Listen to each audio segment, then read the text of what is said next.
Hey guys, Dr. Aaron Ernst here. Thanks so much for joining us for tonight's episode of Q&A with Dr. A. Love it. We're constantly getting flooded with questions. In fact, these are getting really, really good. Don't forget, each week you can submit your questions so we can answer them live every Thursday at 7 o'clock for Q&A with Dr. A. Scroll down below this video and you will find a button you can click that will take you over to our confidential question and answer portal. Just shoot them straight over to us. We'll do everything we can to make sure they get into each episode. Also, several of you have been contacting us asking more about what we do. So the testing, what kind of doctor I am, how do we get involved if you want some professional assistance. Underneath the video, you'll also find a button that says something about schedule a consultation appointment. It's not a commitment to an appointment. It's just if you're looking and more curious about how we help people naturally to heal. I am a chiropractor, physical therapist. I also do cellular nutrition, functional medicine. So I've got protocols that help with everything from aches and pains all the way to more serious things, cancer, heart disease, diabetes, MS, Parkinson's, you name it. So there's always a way you can become your own doctor and you can heal. So let's get right to it. First question is, are induction cooktops safe? Are they just as bad as microwaves? Is there something better we can use? So the challenge with this though is it's kind of like comparing an apple to an orange.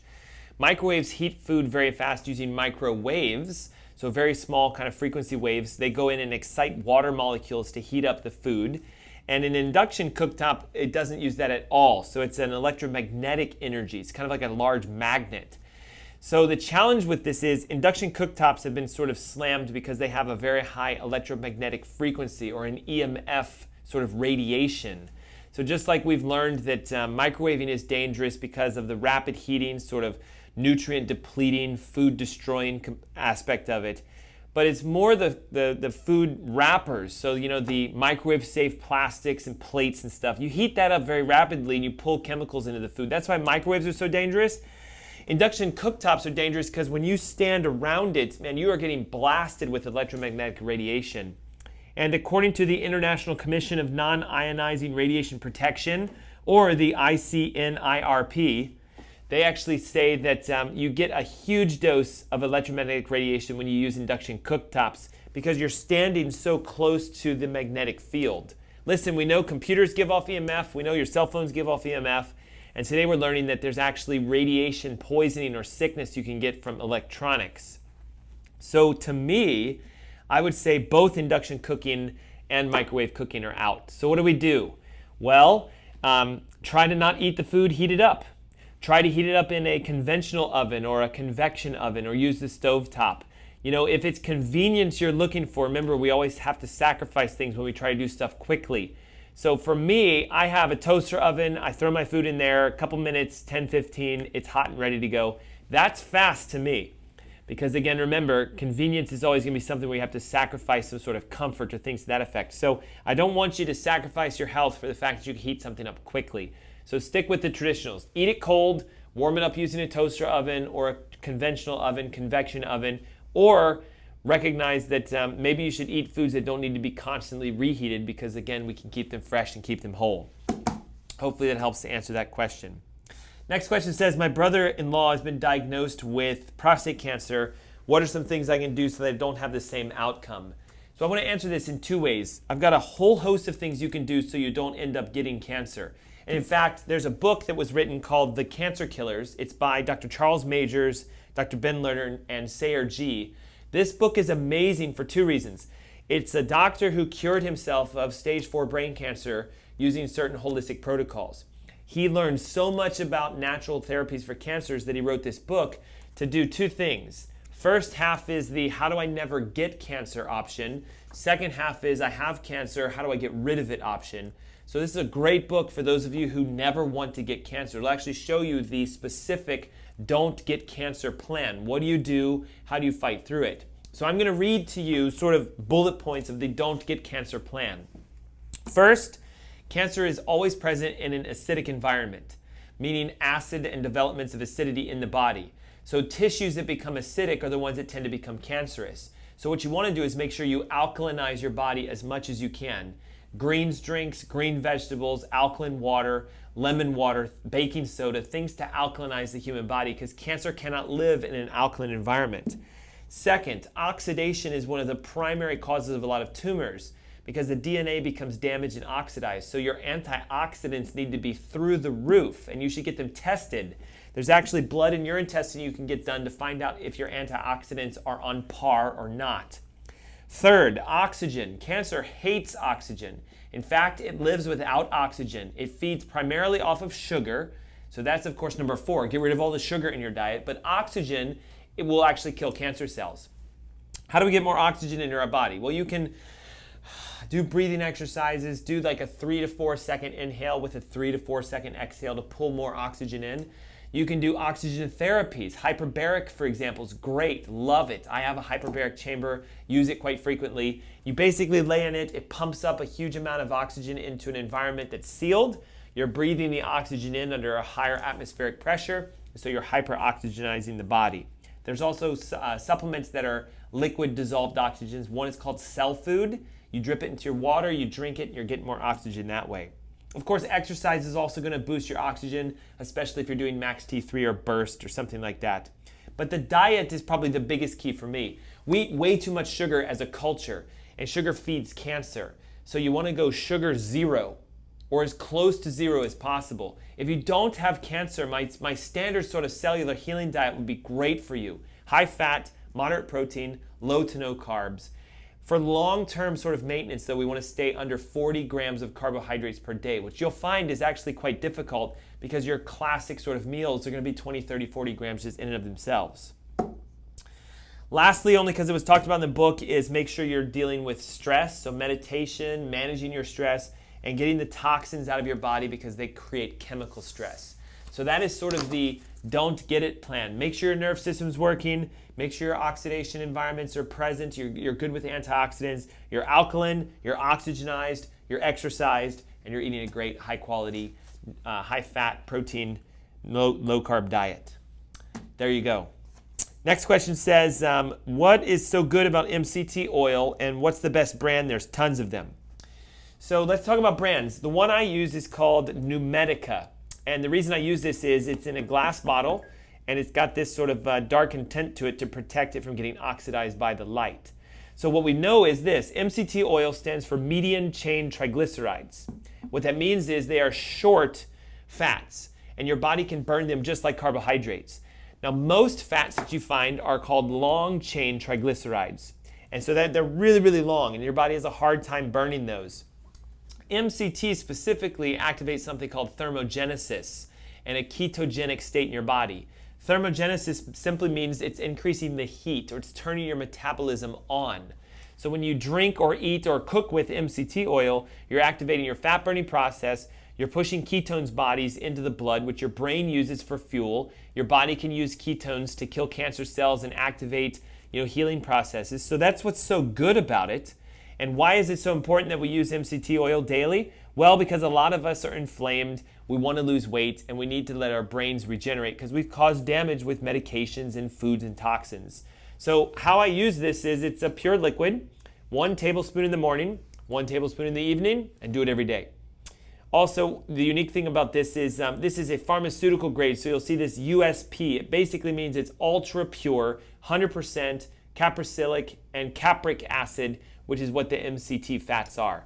Great product. Should use it every day. Interesting side note, there was a doctor who, her husband had Alzheimer's disease, so it's a degeneration of the brain. She fed him coconut oil every day, 4 tablespoons. Within 4 to 6 months, Alzheimer's was gone.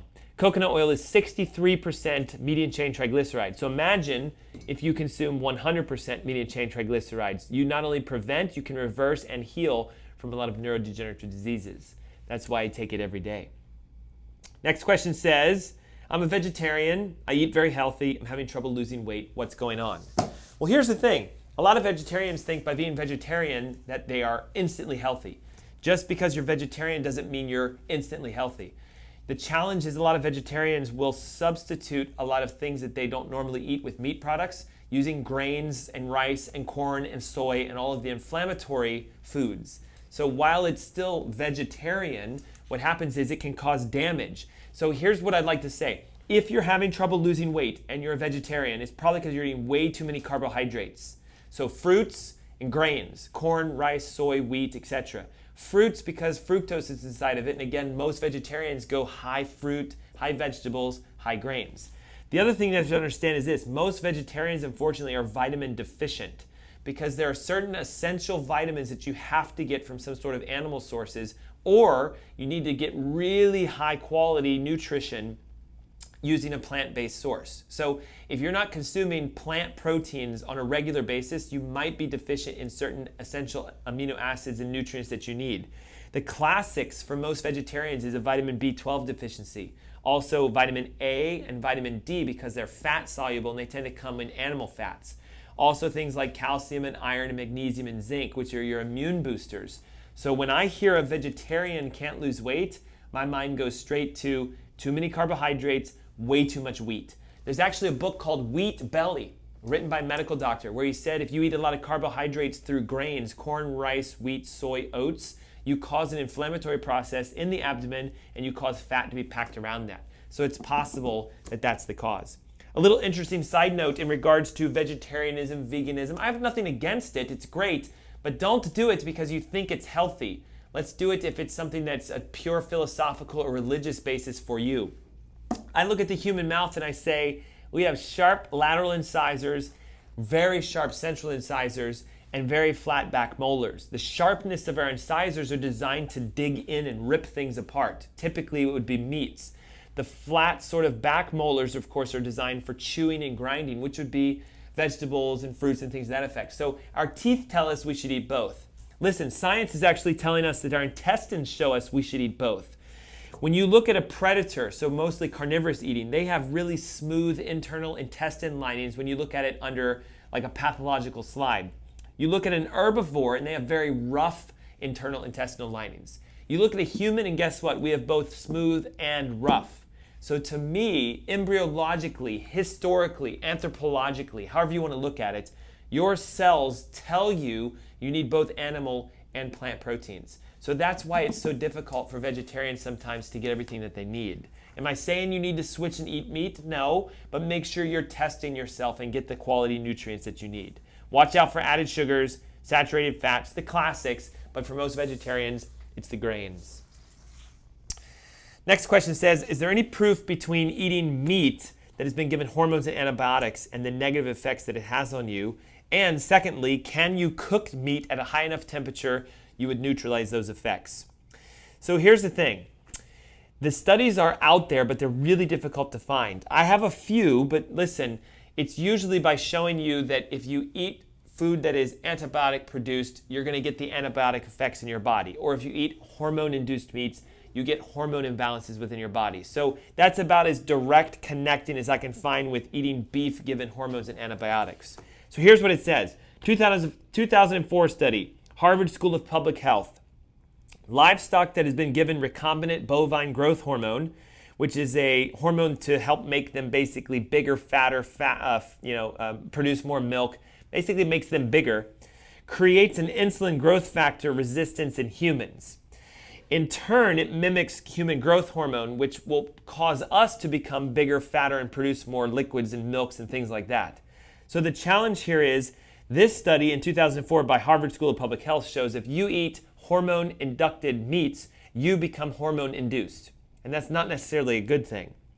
Next, in 2007, the Journal of Human Reproduction found out that if you eat hormone-induced meats, your body becomes hormone imbalanced, specifically for men, causing infertility. Another study found out in 2009, the research of the Institute of Children Nutrition in Germany discovered that kids that ate hormone-induced meats ended up having puberty 7 to 10 months earlier than those that did not. Why? You're getting a barrage of hormones that you normally wouldn't get through the meats that you eat.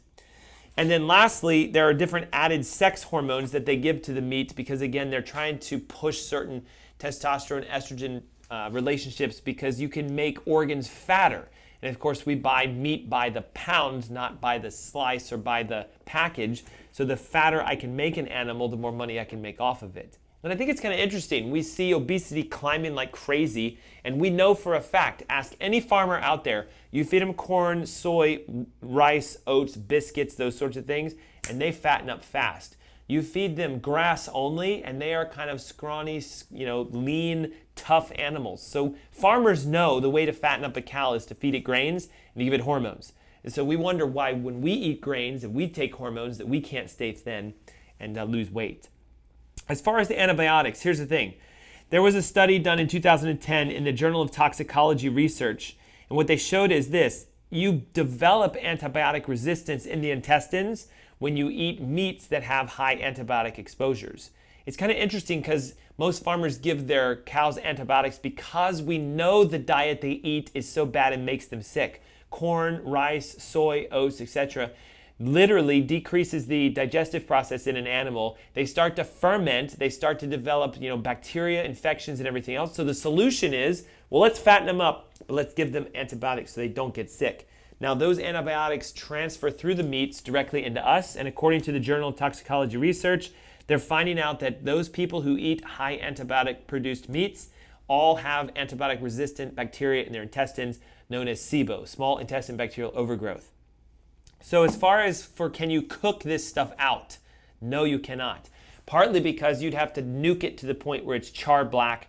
And if you watched any of our previous episodes, we found out that the HCFs inside meats, when you char them, are cancer-causing and everything else. So you'd actually cause more damage.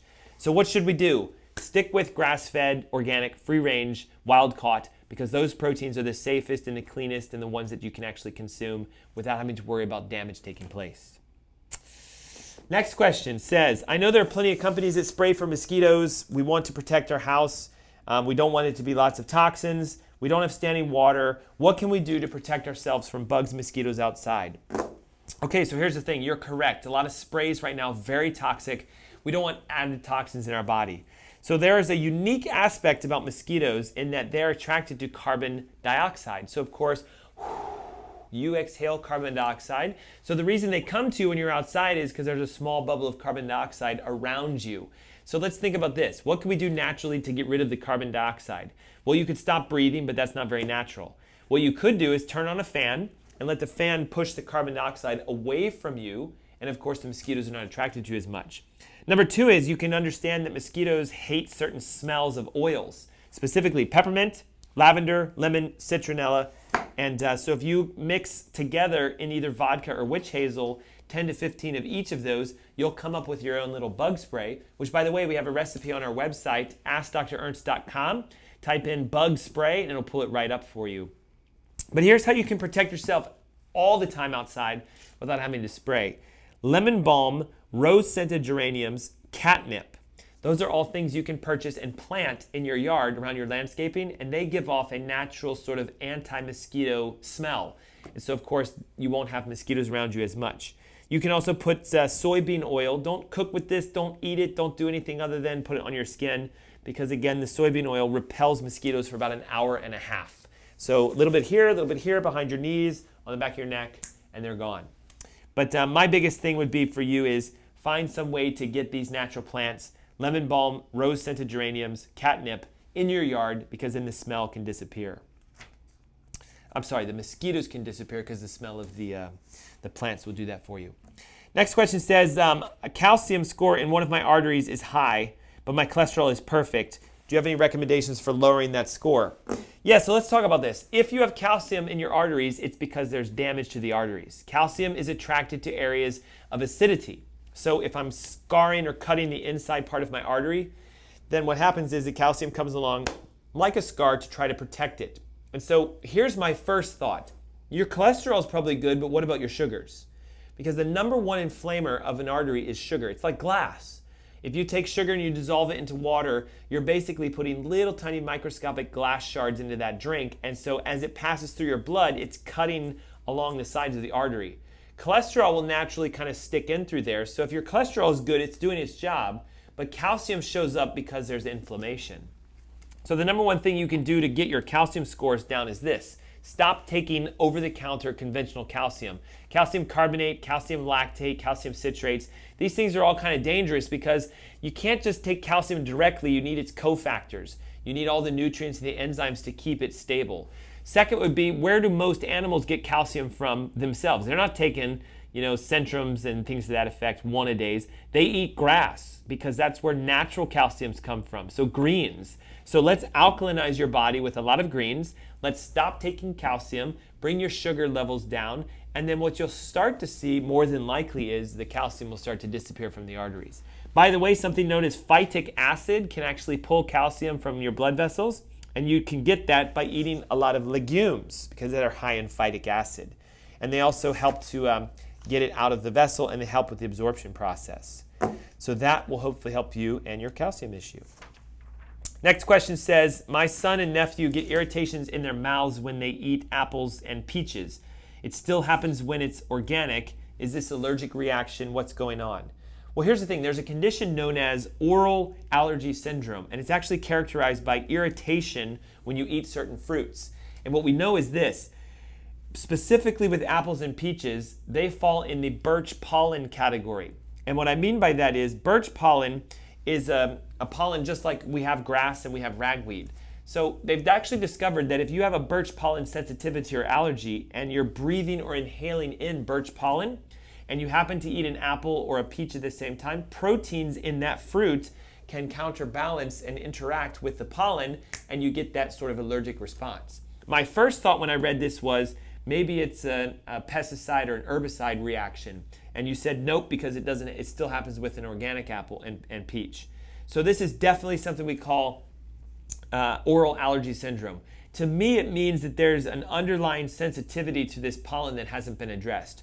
So what are some ways we can naturally fix these pollen kind of allergies? Well, number one, we can look at decreasing inflammation within the body. So that would be, high fat, low protein, or moderate protein, low sugar diets. And we can start to address where most allergies are found, which is in the intestines. Clean out the gut, do a leaky gut protocol, use my 4 R's, go to my website if you need more help on how to repair intestines. But the big thing is this, we want to try to desensitize the human body to that pollen. So there is a protocol or a procedure called NAET, Natural Allergy Elimination Technique. You can Google it and maybe find an NAET provider. They usually work on an energetic level to try to change the sensitivity behind the pollen. You can also do things like acupuncture. Chiropractic has been shown to do wonders for allergies because it opens up spinal pathways. But ultimately, make sure you're sort of exposing yourself to the natural pollens in the area. Raw honey, eating local foods, things to that effect can start to bring the allergies down. But to me, it's unique because watch this. If you're sensitive to birch, you'll get that reaction with apples, celery, carrots, peaches, kiwis, pears, and plums. That's why I think it's a birch allergy. Second is if it's a grass pollen allergy, then it will happen with melons, oranges, and tomatoes. And lastly, if it's a ragweed allergy, it happens with bananas, cucumbers, zucchinis, and sunflower seeds. So just know this is a real thing. But it's not that there's a sensitivity typically to the food. It means there's a sensitivity to the pollen in the air or something that they got exposed to at that time. So if you can clear out these allergies, you'll clear out that response. And again, remember, your body's naturally designed to give you these sort of symptoms. And that's what I love about these questions, guys. Some of these are telling me you need to get tested. You need to go deeper. You need to investigate more. And so I hope you found tonight to be informative. Great questions. Make sure each and every week that you submit whatever you have to us. Use the button below this video and you can send them directly. And again, if you're that type of person who's looking for the next step within their health, check out the Cancer Killers book. It's great information on how to never get cancer. And if you do have cancer, some testing and some nutrients and protocols that most cancer doctors know nothing about. Great resource. And if you're somebody who's looking for someone locally to either coach, guide, consult with, or just point you in the right direction, we are always here for you. More information on what I do, how I do it, when I do it, and everything is on our website, AskDrErnst.com. Hey, listen, 2 things real quick before we go tonight. This Saturday, we are preempted. There's a football game on, so the Ask Dr. Ernst show will not air at 3 o'clock on WBT. But I've recorded a very special web content for our listeners. You will get an email that will show you exactly how to listen to it. So pay attention to that. Second, our thyroid seminar is about to sell out 100%. We have more than 150 people registered. We cap it at 170. So we're looking at probably 10 to 15, maybe 20 tickets total left. There should be some information below tonight. If you, for some reason, do not have a ticket, then find out, using the information below, how to grab one for yourself. There's a promo code, so you can get them for free as long as there are tickets left. Guys, it's on Saturday, August 22nd, 7th at 11 a.m. at the Holiday Inn Express here in Charlotte. Thanks so much for joining me, and I look forward to seeing you next week. Until then, have a great day.